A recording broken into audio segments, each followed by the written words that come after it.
बढ़ती gas cylinder की कीमत हर गरीब और मध्यम वर्गीय परिवार की चिंता कांड बनी हुई है। पहले नोटबंदी की लाइन और फिर ऑक्सीजन की लाइन, सिलेंडर की लाइन। क्या इस सरकार ने देश की महान जनता को लाइन में लगाने का ठेका ले लिया है? आज पिछले कुछ दिनों से बेमौसम बारिश हो रही, जिसकी वजह से किसान की फसल खराब हो रही है। माननीय वित्त मंत्री बताएं कि बेमौसम बारिश से प्रभावित किसानों को समयबद्ध और पर्याप्त मुआवजा देने के लिए इस वित्तीय विधेयक में क्या ठोस व्यवस्था की गई है। अगर हम सस्ता तेल खरीद रहे हैं तो उसका फायदा जनता को कम मिलेगा। आज स्थिति यह है कि लगातार डॉलर के मुकाबले रुपया कमजोर हो रहा है, जिसके कारण पेट्रोल, डीजल, गैस सब महंगा हो रहा है। धन्यवाद सभापति जी।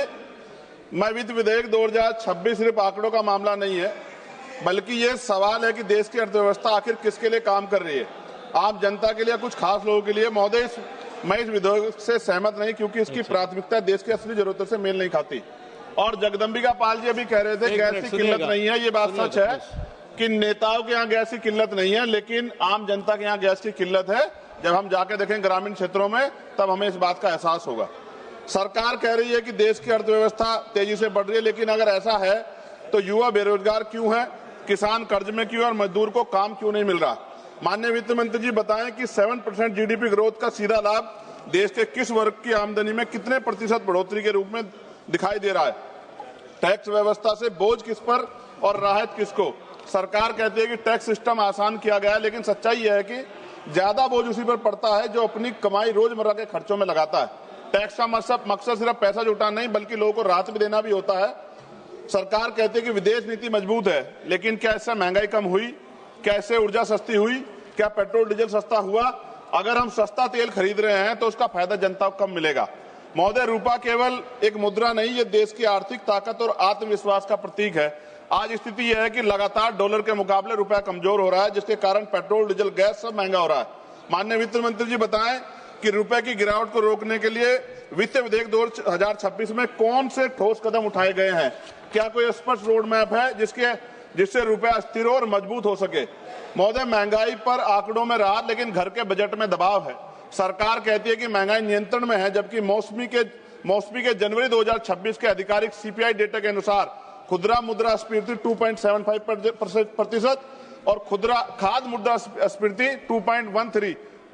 और कच्चे तेल की कीमतें अंतर्राष्ट्रीय बाजार में उतार चढ़ाव करती, लेकिन भारत में कीमतें हमेशा ऊंची रही, उसका लाभ जनता को नहीं मिला। बढ़ती गैस सिलेंडर की कीमत हर गरीब और मध्यम वर्गीय परिवार की चिंता कांड बनी हुई है।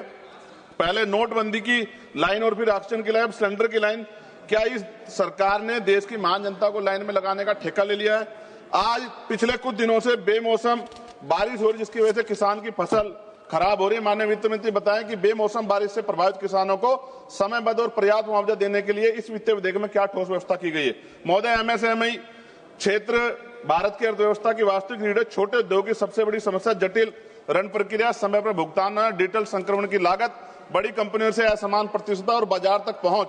क्या इनमें से किसी समस्या का समाधान इस विधेयक में निर्णायक रूप से लिया गया है? माननीय वित्त मंत्री जी बताएं कि वित्त विधेयक 2026 में ऐसा कौन सा बड़ा कदम उठाया है कि एमएसएमई, ग्रामीण, गैर कृषि क्षेत्र और महिलाओं के रोजगार को निर्णायक गति दे सके? 5 मिनट प्राथमिकता दी जाए ताकि व्यापार और किसान को इसका लाभ मिल सके।